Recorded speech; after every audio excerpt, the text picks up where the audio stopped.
Baby আমাদের এসব ফালতু কন্টেন্ট পাবলিক এখন আর খায় না, ভিউ কমে গেছে, সাথে ইনকামও। ভিউ বাড়াইতে চাইলে এখন নতুন কোনো নাটক করতে হইব। সব নাটকই তো আমরা কইরা লাইছি। এই ফেসবুকে তো ইদানিং ছাড়াছাড়ি নাটক খুব চলতেছে, এটা গুলো কেমন হয়? মারাত্মক আইডিয়া দিছে তো। গুরুজনরা কইছিল প্রত্যেকটা সফল পুরুষের পিছেই একটা নারীর হাত থাকে। তুমি তার প্রমাণ। তোমার মতো একটা বউ ঘরে থাকলে বউ ব্যবসায় উন্নতি আর উন্নতি। তাহলে চলো নাটকটা শুরু করি। মুয়া!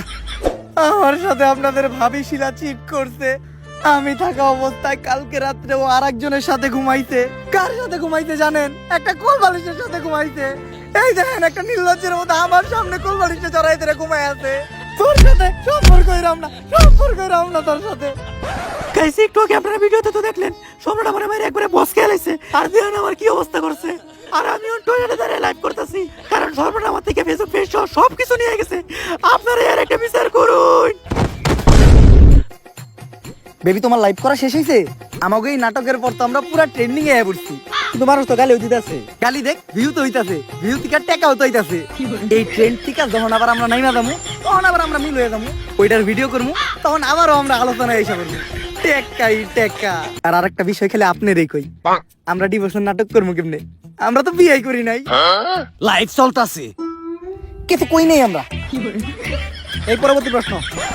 এইটাই শেষ প্রশ্ন, আর এই প্রশ্নটা শুধু আমার না, পুরো বাংলাদেশে। এই যে কাপড় ব্লক করে আপনারা এত গালাগালি খান, সমাজের মানুষের কাছে এত অপমানিত হন, অসম্মানিত হন, তারপরেও কি আপনারা সুখী? অবশ্যই সুখী। আমার তো মনে হয় এই দুনিয়াতে আমাদের মতো সুখী অন্য কেউ নাই। দর্শক, এদের দেখলেই বোঝা যায় এই দুনিয়াতে তারাই সবচাইতে বেশি সুখী, যাদের কোনো লজ্জা শরম নাই, নির্লজ্জ। আজকের ইন্টারভিউটা এই পর্যন্তই। সবাই দোয়া করবেন ভাই আর ভাবির জন্য, যাতে তাদের বউ ব্যবসায় আরো উন্নতি ঘটে। দেখা হবে পরবর্তী কোন ইন্টারভিউতে। অসময় টিভি থেকে আমি রিপোর্টার কাকা। ভাই লাস্ট একটা কথা, আমরা কাপল ব্লগার, আমাকে লজ্জা শরম নাই, তাই আমরা বহু ইচ্ছা খাই। ক্যামেরা ঠিক মতো গুছাইছ তো? হ কাকা। লেরের ইন্টারভিউ নিলাম, কাপড় ব্লগার গো ফালতু পেশাল হই না, কান ভেড়ে রক্ত বের হইতাছে। এখন যে কানের ডাক্তার দেখাইতে হইব। কাকা একটা সুসংবাদও আছে, আপনার প্রমোশন হইছে।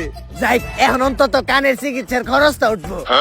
আর কাকা আমাকে অসময় টিভি আপনার ইন্টারভিউ খুবই খুশি, তাই তারা নেক্সট ইন্টারভিউর জন্য আপনারে বাংলাদেশের একজন বিখ্যাত টয়লেট ব্লগারের কাছে পাঠাইবো।